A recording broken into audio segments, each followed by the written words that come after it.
Hello, everyone. Welcome to another episode of the Food Service for Thought podcast, the podcast connecting the food service industry. Karey, it is good to be back. It's been a minute. Hello. It has been a minute. I was just thinking about that this morning. We got to get our stuff together, Justin. But life has been happening. The world is crazy, but we're here, and we're here with the president of Foodservice Design Professionals, Lance Brooks. So thank you very much for joining us, Lance. I'm excited. Thanks for the opportunity. I'm excited. Being my first podcast, so hopefully we see more of it. Yeah, you're gonna have to watch out for the paparazzi, though. I mean, Justin and I get it all the time. You very rarely see us out and about without sunglasses and a cap on. Especially after we add the little fake applause. Anyway, yes, thank you, Lance, for being here. We're very excited to kick off the year with you, so thank you. Well, and we have a few questions, but I did want to kick off with one based on those cool pictures that you shared with us at Expo. I don't know if you got to see them, Justin. Really, maybe we need some pictures. I think we did. Oh, the photographer did take some pictures, so we're going to somehow use those when we share this with folks, because those pictures, some of those went back to, like, tell us a little bit about that and why that's meaningful to you. Yeah, so I guess that's a good start. So when we purchased HG Rice and Company in Dallas, in the process of purchasing, I was going through the back storage, and going through all the storage, I found a banker box, and in that banker box, I found Mr. Gene Rice's archives, and not realizing it till last year, I was finally going through it because we bought a new office, unpacking. It's like, okay, I know what that is, put it aside. Never really gone through it. But as I pulled it out, I had a stack of sketches, probably about 2.5 inches thick, that Mr. Rice did, all hand drawn, all just, detail oriented and stuff. It's just truly amazing that somebody could do. And there's just hundreds of them. So that was part of trying to get that frame, get him out of the industry. But as I dug deeper, I found all of his articles that dated from the mid to late 40s of equipment manufacturers, food service magazines, and I started really digging into it. It's like, okay, this is pretty priceless because it had all the manufacturers, all the food service contests. So that kind of started that next wave, and that's some of the stuff I brought up to the expo. But lastly, though, we had, I think, 6 or 7 of some pictures he took in his custom frames. Well, I took those out and I had them redigitized, and as I was taking the pictures out of the frame, I realized that there was a picture on the back side as well, so it was double-sided. And for me, it was like a pot of gold because I've never seen the other side, and also I had an index of the photographs, and it kind of struck a sense of appreciation of what he has done, and all that is dated before the company started. So it really kind of hit home of the appreciation that Mr. Rice had, the quality, his design background, and kind of how he came into the industry of food service. Because all that, again, was prior to Mr. Rice started HG Rice. So, Lance, because we talked about this at Expo too, and I've noticed this with a couple of your colleagues, are we getting mushy? I'm getting mushy. You sharing those pictures that you found made me feel a connection, I guess, some sentimentality to the way things were. I know that makes me sound old, but I'm not old, but I am been around for a little bit. And I really enjoyed you talking about it, the passion that I could feel that from you, the appreciation that you had, and then the respect that you felt? I could feel that. Where is that from? Just appreciation over the span of your career? Is it because of your mom being your first introduction into food service, or where do you think that comes from? So for me, it's appreciation of what has been done. I went through Texas A&M, studied architecture, heavily invested in that, and that was technically the direction I wanted to go. So having that background and knowing how hard it is and to appreciate that, I could tell you, as far as drawing, I'm horrible at drawing. I love to sketch. I can't draw a straight line to save my life. And to see somebody that has that talent that's done 50 years ago is, to me, it's art. It's a lost art. Today everybody wants to do it on Revit or AutoCAD. It's like, well, anybody could do that, but to be able to sit down and just draw what's in your head, and almost a pioneer, because I found an article where he had the sketches and he was pitching design by sketching, like 3D. So he was kind of ahead of his time at that time of, well, he's selling his product by showing these sketches. And today we look at it as like, well, we're doing renderings to kind of sell our products. Like, well, he was doing that 50 years ago.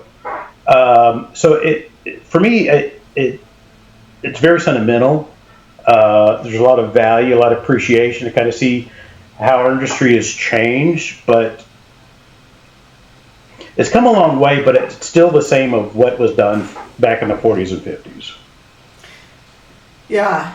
I hadn't thought about that. There's a lot of things. If we sat here and listed out all the things that advances, I guess, that our industry, whether it's your side, your direct relationship with your clients, their side of things, their changes, our changes from the manufacturing and sales side of things, but still at the end of the day, I find it heartening that we can appreciate the people that came before us, and then also recognize we've come a long way, but there's still this appreciation, and I think it's our job to keep talking about it and to keep it alive.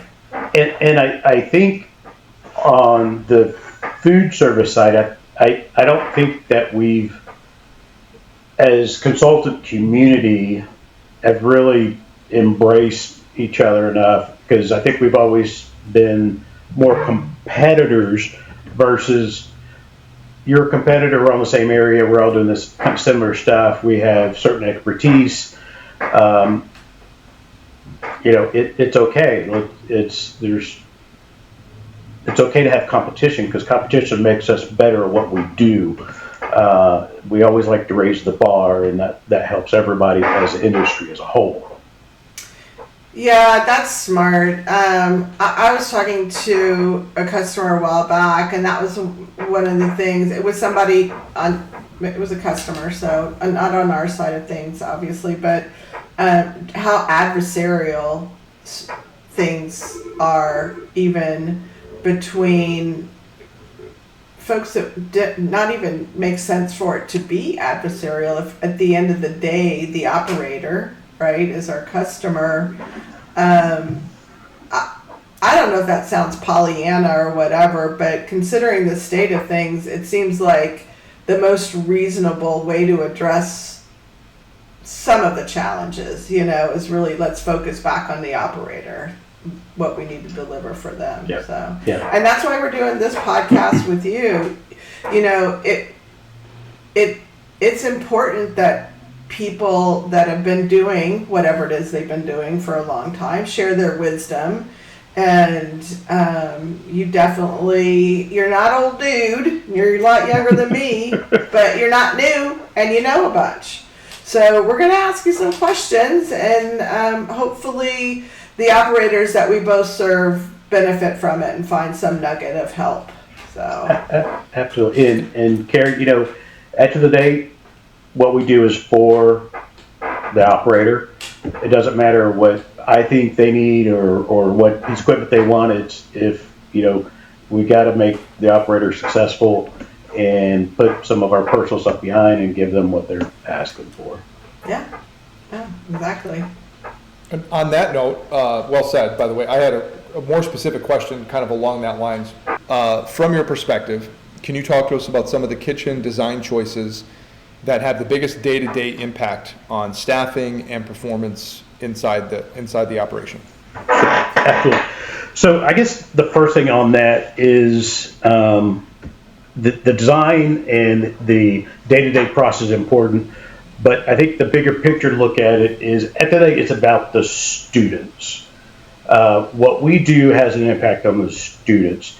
So for us, it's, properly designing the kitchen, programming the kitchen, make sure we have the correct sizes, maximizing the cross-adjacent relationships with the kitchen, designing the servery so there's a lot of interaction with the students, with the operator. And I think if we do our job, the staff comes in, the morale is high, the working relationships are correct. So, my baker goes from the dry store to the baker. She has her own little baker area, then it goes from a baker to the holding. It's smoother for her, so the steps are less. She's working smarter, not harder, and there's less cross traffic. So hopefully the energy of the flow translate to them when it's time to serve lunch, go out in the serving line and greet the kids and actually increase the student morale as well. Because if you look at some of these older kitchens, they're undersized, they're on top of each other, they're bottleneck, and they're getting there early and working longer because they have to. But by laying it out correctly, you're already setting that standard. It's like, hey, you got a new kitchen, it's designed efficiently, so you do have less staff. You should come in more happy because you have new equipment. But I think by doing that, the ultimate goal is making sure that the day-to-day interaction with the student is positive. And if we can do our job correctly, that should translate to a better meal and interaction with the students. That's a good point. When you were saying that, it made me think of, we've all been in plenty of kitchens. Some of them are old for the K through 12. Some of them are small if they're smaller districts. And even though they might be small, they can still feel inspired and alive and vibrant if it's organized well. And like you said, if the morale is high on the staff, that automatically translates to the students. And now they're excited and they're getting greeted in the line and they're not feeling the bottleneck, even though behind the scenes might be a little hustle bustle, but what's presented out to the quote customer, the students, they're having a good experience. And even if it's a small district and they've got cardboard tables and folding chairs, they can still make it work. So that's interesting. Yeah, I think that goes a long way because the bigger district know when they get the student participation up, that actually helps them. And the other side is kids only get 15 minutes to go through the serving line. So sometimes that's the only time that they see a smiling face or high fives, just to break away from the day-to-day stress that these kids are going through right now. So I think having that interaction and food opportunity is extremely important. I wrote down the energy of the flow, and it just made me think about the word energy and all the different ways we need to think about that, whether it's a school or whatever we're designing. But in a school cafeteria, you have so many, it's not like you're dealing with a bunch of very mature people who are, intentionally addressing how they show up during the day or what have you. I'm talking about the students, not the cafeteria staff. But so you're you're a babysitter, you're a cheerleader, you're getting them, meeting their nutritional needs quickly, you're all the things without the kids really even expressing anything, right? Because depending on what age, because you can get kind of, inside of yourself and be armored up and tough and cool and all that kind of. So energy of the flow, I think, has a lot more meanings than just the design aspects. Yeah, and I think we talking to some of the operators and managers. Those kids are kind of like their kids. They know them first name basis, and some of them are retired and they still come to work because they want to be with the kids. And for me, that means a lot, because that kind of goes back to my mom and how she grew up. But that puts a whole other spin on what we do and why we do it. If we could make it easy on their side and they can focus on making sure Johnny gets a meal and smile and all that, that's all we're asking for. And that's, we want to take care of those kids. I love this. This is fun already. So if you look back at some of the decisions, like you said, the operators, you got to do what they want ultimately, right? I mean, you're there to kind of shift and guide them, but if I want this way, you've got to address that for them. So I'm wondering, what decisions, just looking back, what decisions do operators kind of often make early on that end up costing them the most later in the kitchen? So, I think for operators, there's several items, and I'm going to start maybe at the very beginning that maybe a lot of the industry doesn't see. But when the idea of a school bond comes up, I think that's probably something, when operators get involved, is a significant mistake. Because when we hear the word bond, that means they need money, they need to know what the facility conditions are, and how do they get there, how do they know that they're being protected or somebody's watching them, giving them what they need. So for us, we do a lot of facility assessments, and we tell them that, hey, this is the condition of all your facilities. This what's code, not code, the cost, replacement cost. This, even the square footage, this is where you're at now. This is what it should be to current trends, because you're looking at stuff that's 20 years old, and now we've gone through a lot of trend different. And that gives them a baseline. So when facilities come to us like, hey, you have school XYZ, we want to put in the bond, what do you need? It's not I need a convection oven, I need a dish machine or serving counter. And I can say, okay, well, here's the assessment that was done. It's undersized, it needs to be the facility needs to be replaced, and it's going to cost us, $500,000. So they have a physical number versus saying we just need equipment XYZ. Does that make sense? Yep. So I think as a starting point, that's probably a big one.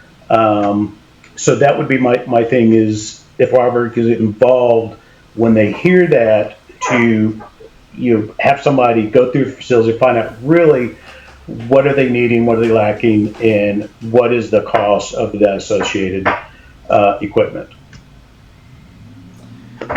Okay, so it's a lot more conceptual also. It's more conceptual, but it's I guess think of this, it's a snapshot in time of what's existing compared to the current trend. So that way you can have the comparison of what you have versus what it needs to be, and they could say, well, that's the dollar value of XYZ.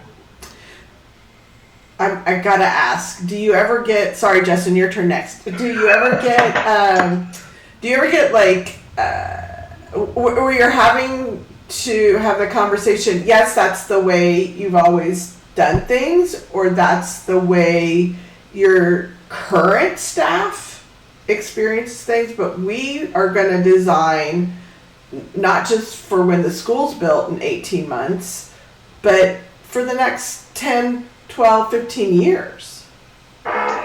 So that is sometimes the hard one, because ultimately we want to design it for the next 20 years, not for the next 5 years. And that comes in some of the pitfalls of, oh, we don't need all that equipment. It's like, well, just you want to grow into the facility, because a lot of times they're thinking, oh, our elementary school is only 500 students. But what they don't realize that the new design, the building capacity is going to be 1,000 students. So versus thinking of what you have now, think of what the full build out's going to be. And that way you can kind of grow into the facility versus, landlocking yourself just to accommodate 500 students. Oh my gosh. So this is really important now as schools are closing and they're shifting kids over to these schools. So it's not even just there's been 2 new apartments being built or a new master plan community. We're shutting down schools. We're going to have to shift those kids to a couple of different campuses. We don't have to worry about capacity, because if the school that they're moving to has been remodeled or whatever and can take that student, but okay, that makes sense. Yeah, you hit the nail on the head, and it is often that the schools don't go to capacity. There's a little fudge room in there, but we don't want to short them of it. We always want to oversize, be conservative, because we don't know what the future holds. So, and for us, it's hard because, I got brick walls we got to deal with. Yeah. And once you build it, it's hard to increase. So it's like work within the box you have. And how do we make that flexible? It's difficult. Yeah, because that's it. The walls are the walls, the columns are the columns. Yep. Yeah. And wait till the next 20, 30 years to renovate. Lance, being down here, I'm on the coast. There, many times since I've lived down here for, 20 some odd years, we have had schools flood where for 6 months or more, students have squished in to schools, and the kitchens and cafeteria can take this on. Maybe the classrooms can't, but they can fit them in that way. And they all figure it out. I don't know how schools do what they do. Honestly, I am amazed all the time, whether it's the whole district itself, how they operate, but they do, and we're the 3 of us are all part of that. So that's kind of neat. Yeah, I think what you hit on is a good segue. Kitchen staffs are very unappreciated. They need more appreciation, because you think about just that. Those kitchens aren't sized to do that capacity, but they do it. They don't care what it takes. They do it. Think about COVID. I know Capel specifically, they were serving meals out in the parking lot and helping students do homework. And it's like they go above and beyond what it takes to take care of those students. And it's unfortunate that they are kind of behind the scenes to make sure they take care of our kids. And a lot of times in our priority list on projects, we are the bottom. Mm-hmm. And it hurts, because you think about, we're feeding these kids, we have so much energy and gas consumption, and that space is a priority, but let's put you guys on the bottom list, and just be happy you're getting a new kitchen. And that's sometimes unfortunate that we have that happen. It is an afterthought. Most of the time it feels like, and it's the hub. It's the hub. 100%. That's really frustrating. When I used to cook, that was really frustrating, of like the size of the kitchens that you would work in at some of these restaurants and be able to produce great food. But it's like, man, this is, there's a lot going on here. I'm flipping a sheet pan over on a garbage can and using it as a table. It's like, I get it. It's not, revenue generating, but same with the schools. It's like they deserve They need to have a good space. And at home, when you have people over, where does everybody end up? They're all standing in the kitchen, right? Yeah. It's the hub of everything. It's the communal table, and that's where everybody gets along because you have food. We're not talking, we're eating. We're not saying something stupid. That's right. You want to get students to pay attention more. Just have the meetings and have the classrooms in the kitchen. Everybody's eating, and they'll be quiet and they'll listen. Yes. Absolutely. Oh my gosh, this happens when you design your home or any design project. It's unavoidable, I think. It's unavoidable.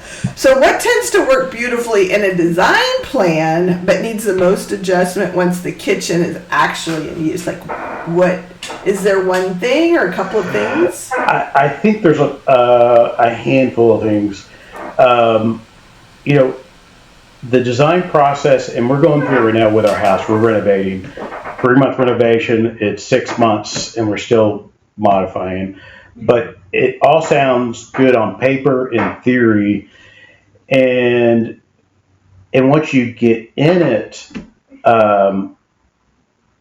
it's night and day, because what the owner currently is operating in and get into the new facility, it's all new equipment. The square footage is larger. The flow is different.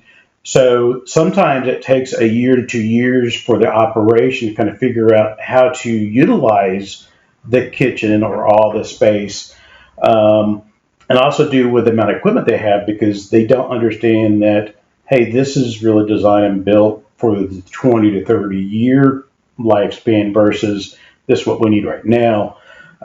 So a lot of times when we see that, they're just not accustomed to the size and the duplication of the equipment. So that's kind of where one of the heartburns comes in at. Yeah, that makes total sense. If you're used to having everything stacked on top of each other, you don't even have to take a full step, backwards to access something, and now you got to walk halfway down the kitchen. You need to rethink kind of the flow and how you organize stuff, and you might even need to think about when and how we prep stuff with new equipment. Maybe you used to have to throw chicken nuggets in the thing first thing in the morning, and now it's like, well, you can wait till 40 minutes before service starts, or whatever, and how you steam things differently, and all that kind of stuff. Do you find that with that? Do you find that most of the kitchens are open to that, or like they understand that and they just kind of fumble through it for a little bit, or do you find a lot of like resistance? So I think what happens is that, we're working with the director and the architects on what they want it to be. I think what's happening is that the food service operation never gets the managers and their team for that facility involved. So it's just like you pull up to your house and there's a brand new Tesla in your car. Well, that's great. I don't know how to turn it on or open the door. So it's kind of that mentality, like, they like steamers and convection ovens, but now we've got 3 combi ovens. They don't like it because they don't know how to use it and they're uncomfortable with it. And I think that's just because of the translation from what we have on the design side has never made it through the end user on the day-to-day operations. Which is kind of impossible to involve them to an extent because they're not hired yet. I mean, you can maybe have a focus group with some of your current staff, but let's face it, human beings are resistant to change. So that's a big hurdle, I'm guessing. Yeah, you think of our industry of what we call new technology. On our side, it's a new controller. Now it's going from the dial temperature to a digital controller. Just that on our end is new technology versus I was at the Vegas show in January and I saw dancing robots and dogs that were doing backflips. I'm like just blown away, and it's like, well, we're happy with new controllers. I'm like, okay, I see the gap now, but you're 100% correct. Yeah, Justin, just wait. We, as salespeople, Lance, we've had to evolve with some of these controllers or the technology. And now when you're thinking about hiring a salesperson, they need to be okay being in front of the camera. They need to be okay learning some tech, and it has to be, they're conceptually okay with it because the tech is changing so fast. We were talking about that before we started recording. So I'm guessing while we're still working, probably very soon, a lot of this equipment is going to be managed on apps. And that's just going to push through. So, I mean, we noticed that with like Antunes is a line that, I'm not sure if you're familiar with them, but they do like a lot of QSR, a lot of big chain stuff. And so you don't really have operators. Some of it you have operators, it's just very simple. But other things that are more tech involved, is over our head. They're sending in engineers, It's think about our operators day to day. I mean, they're not coming from college universities. They're coming and just look for a part-time job. So to try to simplify it, make it easy for them, and we give them all this new technology, I could see where there's a gap on comfortability of using a piece of equipment or thinking, am I going to break that oven if I put it on all, convection mode versus steamer mode? But it's, you got to look at both sides of the technology and the comfortability of actually using it. Yeah, exactly. Because we're also not paying them $100,000 to know this, to have this kind of education. Or just not, unless it's somebody who's, I know it happens some. It used to happen more where parents would leave their career jobs for a while and work in the cafeterias. I don't think that happens anymore, but they'd work in the cafeterias so they'd get off work at the same time their kids were getting out of school. And I know that that's changed a lot. So yeah, and maybe to add on to that, you think about, we work on a job from 6 months to a year and a half, then it goes under construction. Now, when we do startup, as you guys know, you guys maybe get 15 minutes to show them how to use a piece of equipment, and then we all walk away. And that's really unfortunate because I know if I have to learn 10 new things within 50 minutes, I'm going to go not going to remember anything. Let's take this opportunity to all the manufacturers who we will be sending this to, and hopefully even competitive manufacturers. Let's get some great videos with product in it that shows people how to use it. They can go back to over and over and over again, because doing a demo without product in it's hard. Luckily, there's usually a staff member who's done some, has a little bit to pull from. And Justin, I'm guessing it was the same when you were on the line cooking, if y'all got a new piece of equipment. I mean, a refrigerator you know what to do with, but if there's some programming, decision making that has to go in, and I got to know right away. It's kind of like, oh, I'm driving this new car, using your car analogy, but it's stick, and I've never driven stick before. But figure it out kind of deal. So, manufacturers, let's get us some great training videos. Well, and sometimes, right when you're there on those demo days, the building is still having, electrical issues, or, some people aren't there, whatever. And it's like, that's normal, right? It's like you build a new house, same thing. It's like you're going to have hiccups for a little while. So, yeah, sometimes it's like, okay, imagine if this was on, and imagine if this control panel said this and this. All you have to do is press in this area here. So, yeah, that can make it kind of difficult.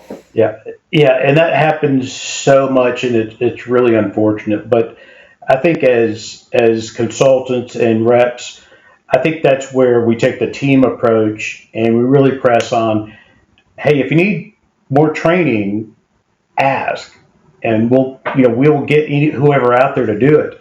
And again, I think that goes back to the staff not pushing back to the operator, let them know, hey, I need, if you really want to use the combi, you need to show me again and get the menus. And unfortunately, the worst thing is going out to a brand new facility, you have a couple combis, and they're using the steamers, convection ovens, and they're not using them at all. It's like, that's the last thing we want.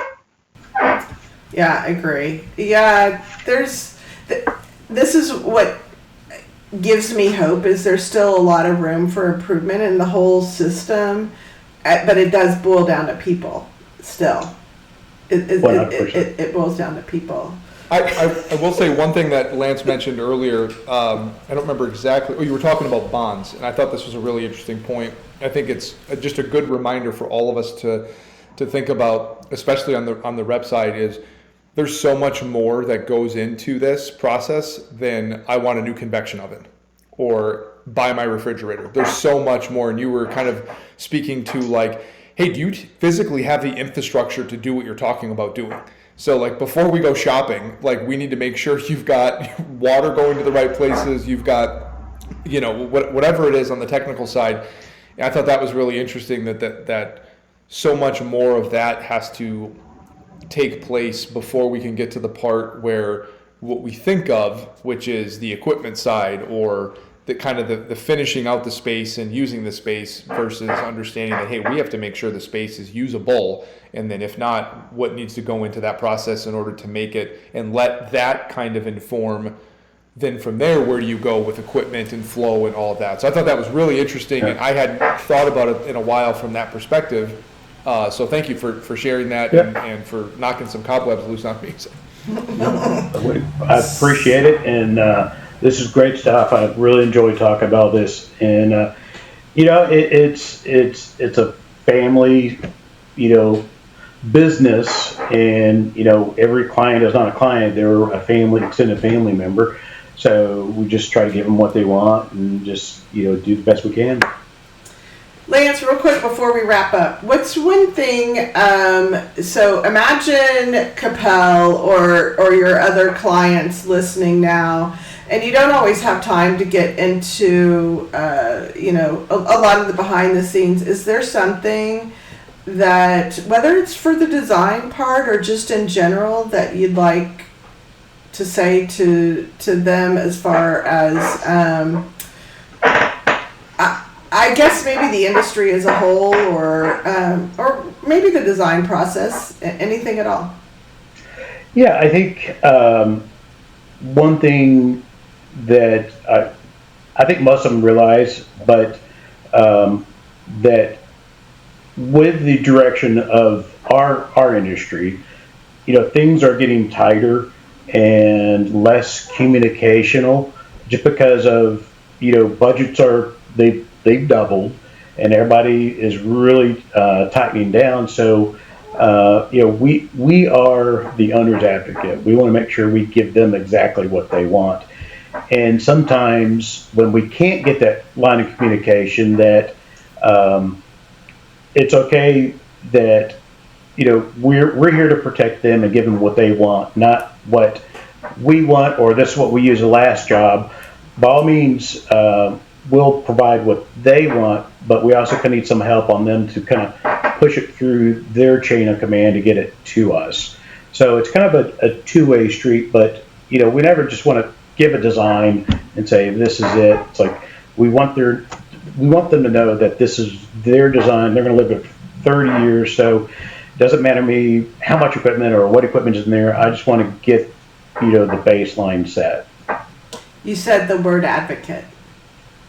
Yeah, you're their advocate. 100%. Well, we did a full circle because we talked earlier about that we should be here to serve the operator, and that's where we'll end then. You're here to serve the operator, and that's kind of can remove a lot of confusion, a lot of barriers, a lot if you and us and our reps, other reps or competitive reps, manufacturers, whatever, if at the end of the day, and there's a lot of that out there, right? I would say, especially in Texas, we've got some good folks, so Yep. We do a nice job of that. But you guys, y'all have so many school clients, so many school clients, and I guess that speaks to your advocacy. So thanks for being that kind of consultant, and this was a pleasure. This is a real hoot.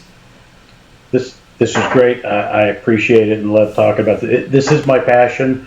So anybody wants to talk further, I'm more than happy to get on the phone or podcast. Yeah, you might be back for another podcast. Actually, you might be back for another podcast.